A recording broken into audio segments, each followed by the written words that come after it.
আসসালামু আলাইকুম প্রিয় শিক্ষার্থী বন্ধুরা, JMS স্টাডি সেন্টারের পক্ষ থেকে সকলকে অনেক অনেক প্রীতি ও শুভেচ্ছা। আশা করি আপনারা সকলেই ভালো আছেন। আমিও আপনাদের দোয়ায় এবং আল্লাহ তাআলার অশেষ মেহেরবানিতে অনেক অনেক ভালো আছি। তো আপনাদের কমেন্টসের উপর ভিত্তি করে মূলত আজকের এই ভিডিও টিউটোরিয়াল। আপনারা কমেন্টসের মাধ্যমে বিভিন্ন গুরুত্বপূর্ণ প্রশ্ন করেছেন, সেই প্রশ্নগুলোর উত্তর আজকের এই ভিডিও টিউটোরিয়ালে দেওয়ার চেষ্টা করব। প্রথমেই শাহানশাহ সাহেব আপনি প্রশ্ন করেছেন, আপনি গাজীপুর থেকে সি ক্যাটাগরি ফার্মাসিস্ট কোর্স 61তম ব্যাচে ভর্তি হয়েছিলেন। অর্থাৎ গাজীপুরে একটি ফার্মেসির ড্রাগ লাইসেন্স ব্যবহার করে আপনি সি ক্যাটাগরি ফার্মাসিস্ট কোর্স 61তম ব্যাচে ভর্তি হয়েছিলেন এবং 61তম ব্যাচের ফাইনাল পরীক্ষায় উত্তীর্ণ হয়েছেন। এখন আপনি শরীয়তপুরে চলে গেছেন, অর্থাৎ নিজের এলাকায় চলে গেছেন। এখন রেজিস্ট্রেশন সনদের জন্য অনলাইনে আবেদনের ক্ষেত্রে সেই শরীয়তপুরের কোনো একটি ফার্মেসির ড্রাগ লাইসেন্স ব্যবহার করে রেজিস্ট্রেশন সনদের জন্য আবেদন করতে পারবেন কিনা সে বিষয়ে জানতে চেয়েছেন। শাহানশাহ সাহেব আপনার প্রশ্নের উত্তর হচ্ছে জি, আপনি শরীয়তপুরের যে কোনো একটি ফার্মেসির ড্রাগ লাইসেন্স ব্যবহার করে রেজিস্ট্রেশন সনদের জন্য অনলাইনে আবেদন করতে পারবেন। সেক্ষেত্রে অবশ্যই আপনাকে একটি বিষয় মাথায় রাখতে হবে, আপনি যে মালিকের ড্রাগ লাইসেন্স ব্যবহার করে রেজিস্ট্রেশনের জন্য আবেদন করবেন সেই মালিকের সাথে আগেই কথা বলে নেবেন, যাতে করে আপনাকে দুই দিনের জন্য ড্রাগ লাইসেন্সের যে মেইন কপিটি রয়েছে সেই মেইন কপিটি আপনাকে দেয়। কারণ যখন আপনি রেজিস্ট্রেশনের জন্য অনলাইনে আবেদন করবেন তখন আবেদন করার 15 থেকে 20 দিনের মধ্যে আপনার মোবাইলে একটি মেসেজ চলে আসবে।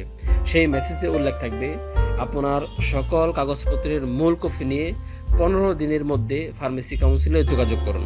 তখন কিন্তু আপনাকে সকল কাগজপত্রের মূল কপি নিয়ে ফার্মেসি কাউন্সিলে শো করতে হবে বা ফার্মেসি কাউন্সিলের কর্মকর্তাদের দেখাতে হবে। কাজেই ওই ড্রাগ লাইসেন্সের মূল কপিও কিন্তু আপনার প্রয়োজন হবে। এই বিষয়টা অবশ্যই মাথায় রাখতে হবে।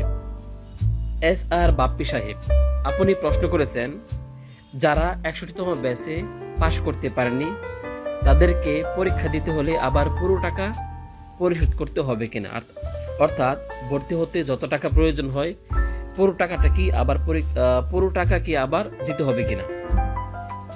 SR বাপ্পি সাহেব আপনার প্রশ্নের উত্তর হচ্ছে, আপনাকে আবার পরীক্ষা দিতে হলে পুরো টাকা দিতে হবে না, আপনাকে 2000 টাকা পরিশোধ করলেই হবে। 2000 টাকা 1500 থেকে 2000 টাকা পরিশোধ করে আপনি আবার 62তম ব্যাচের সাথে পরীক্ষায় অংশগ্রহণ করতে পারবেন।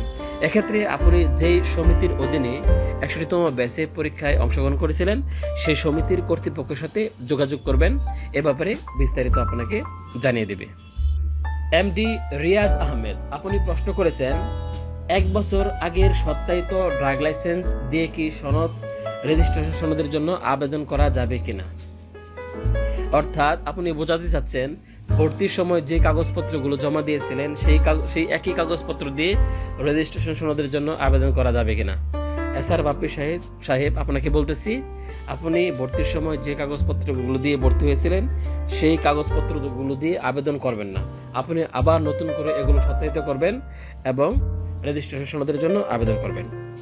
MD মফিজুল ইসলাম আপনি প্রশ্ন করেছেন, আমি 61তম ব্যাচে উত্তীর্ণ হয়েছি বা পাশ করেছি, এখন আমার নিজের প্রত্যয়নপত্র আমি কিভাবে লিখব। MD মফিজুল ইসলাম আপনার নিজের প্রত্যয়নপত্র কিভাবে লিখবেন তা নিয়ে একটি ভিডিও করা হবে, আপনি অপেক্ষা করুন।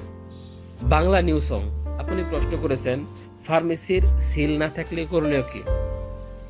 বাংলা নিউজ আপনার প্রশ্নের উত্তর হচ্ছে, আপনি নতুন করে একটি সিল বানিয়ে নেবেন। MD সুমন বিশ্বাস আপনি প্রশ্ন করেছেন, সূত্র কি দিব, অর্থাৎ প্রত্যয়নপত্রের বাম সাইডে যে সূত্র লেখাটি থাকে এখানে কি লিখব। MD সুমন সাহেব আপনার প্রশ্নের উত্তর হচ্ছে, সূত্র যেখানে লেখা থাকে সেখানে কিছুই লিখতে হবে না, এখানে ফাঁকা থাকবে। গাজী MD নাজমুল ইসলাম রুবেল আপনি প্রশ্ন করেছেন, 61তম ব্যাচের রেজিস্ট্রেশন সনদের জন্য আবেদন কখন শুরু হবে বা কখন আমরা আবেদন করতে পারবো। MD নাজমুল ইসলাম রুবেল আপনার প্রশ্নের উত্তর হচ্ছে, আপনি এখন ইচ্ছে করলেই রেজিস্ট্রেশন সনদের জন্য আবেদন করতে পারবেন, এক্ষেত্রে কোনো বিধিনিষেধ নেই। ইমরান হোসেন ইমন আপনি প্রশ্ন করেছেন, সার্টিফিকেট উত্তোলনের ক্ষেত্রে সার্টিফিকেট তৈরি হলে কিভাবে বুঝবো। ইমরান হোসেন ইমন, আপনার প্রশ্নের উত্তর হচ্ছে সার্টিফিকেট তৈরি হলে বাংলাদেশ ফার্মেসি কাউন্সিলের ওয়েবসাইটে দিয়ে দেওয়া হবে কত থেকে কত নাম্বার পর্যন্ত সার্টিফিকেট তৈরি হয়েছে। তাছাড়া আপনাকে SMS এর মাধ্যমেও জানিয়ে দেওয়া হবে। মিস্টার রিজান হোসাইন, আপনি প্রশ্ন করেছেন রেজিস্ট্রেশন সনদের জন্য আবেদন করেছি, এটা অ্যাপ্রুভ হলে কি মেসেজ দিয়ে মেন কাগজপত্র নিয়ে যেতে বলবে, আর তখন কি সার্টিফিকেট দিবে, না রেজিস্ট্রেশন সনদ প্রদানের পরে আবার মেন সার্টিফিকেট দিবে? এক একজন এক এক কথা বলে, তাই প্লিজ বিষয়টা ক্লিয়ার করুন। রিজান হোসেন, আপনার বিষয়টি ক্লিয়ার করতেছি, আপনি মনোযোগ দিয়ে শুনুন। রেজিস্ট্রেশন সনদের জন্য আবেদন করার পর 15 থেকে 20 দিনের মধ্যে আপনার মোবাইলে একটি SMS আসবে যে আপনার সকল মূল কাগজপত্র নিয়ে ফার্মেসি কাউন্সিলে 15 দিনের মধ্যে যোগাযোগ করুন। তখন আপনি মূল কাগজপত্রগুলো নিয়ে ফার্মেসি কাউন্সিলে যোগাযোগ করবেন, সেগুলো ফার্মেসি কাউন্সিলে শো করবেন, সেগুলো ফার্মেসি কাউন্সিলের কর্তৃপক্ষ দেখবে এবং আপনাকে একটি রেজিস্ট্রেশন নম্বর প্রদান করা হবে, অর্থাৎ আপনাকে একটি রেজিস্ট্রেশন নাম্বার দেওয়া হবে। সেই রেজিস্ট্রেশন নাম্বার দেওয়ার পর 2 থেকে 3 মাস পর আপনার সার্টিফিকেট প্রিন্ট আউট হবে, তারপর আপনাকে জানিয়ে দেওয়া হবে SMS এর মাধ্যমে। তখন আপনি গিয়ে ফার্মেসি কাউন্সিল থেকে আপনার মূল যে সার্টিফিকেট সেটি উত্তোলন করে নিয়ে আসবেন। তাছাড়া আপনার সার্টিফিকেটটি তৈরি হয়েছে কিনা তা বাংলাদেশ ফার্মেসি কাউন্সিলের ওয়েবসাইটে দিয়ে দেওয়া হবে, অর্থাৎ কত থেকে কত নাম্বার পর্যন্ত মূল রেজিস্ট্রেশন সনদ তৈরি হয়েছে তা ফার্মেসি কাউন্সিলের ওয়েবসাইটে দিয়ে দেওয়া হবে। আশা করি বিষয়টি বুঝতে পেরেছেন। KM রিয়াজ, আপনি প্রশ্ন করেছেন আসসালামু আলাইকুম ভাই, কেমন আছেন? 63তম ব্যাচের ভর্তির আবেদন কবে শুরু হবে? KM রিয়াজ সাহেব, আপনাকে বলতেছি 62তম ব্যাচে যারা অনলাইনে আবেদন করেছেন তাদের ক্লাস এখনো শুরু হয়নি, তাদের ক্লাস ঈদের পর শুরু হবে। ওদের ক্লাস শুরু হওয়ার পর যখন 2-2.5 মাস ক্লাস হবে তখন 63তম ব্যাচের ভর্তি বিজ্ঞপ্তি আসবে, তখন আপনারা অনলাইনে আবেদন করবেন। কাজেই প্রয়োজনীয় কাগজপত্রগুলো আগে থেকেই গুছিয়ে রাখুন। MD সেলিম রাজা, আপনি প্রশ্ন করেছেন ভাই PCB ওয়েবসাইটে লগ ইন করতে পারতেছি না, আমরা যে অফিস থেকে ভর্তি হয়েছি তারা তো কোনো পাসওয়ার্ড বা ইউজার নেম দেয়নি, তাহলে আমরা কি করব? তো MD সেলিম রাজা, আপনাকে বলতেছি আপনারা ওদের সাথে যোগাযোগ করুন এবং ওনাদেরকে জিজ্ঞেস করুন আপনার ইউজার নেম এবং পাসওয়ার্ড কি। তখন এই ইউজার নেম এবং পাসওয়ার্ড ব্যবহার করে আপনি লগ ইন করুন এবং আপনার সর্বশেষ অবস্থা আপনি দেখতে পারবেন। তাছাড়া এক ভাই প্রশ্ন করেছেন প্রত্যয়নপত্রে মালিকের স্বাক্ষর নিলেই হবে নাকি ফার্মেসির সিল সহ স্বাক্ষর নিতে হবে? জি, আপনার উদ্দেশ্যে বলতেছি প্রত্যয়নপত্রে অবশ্যই মালিকের সিল সহ স্বাক্ষর লাগবে।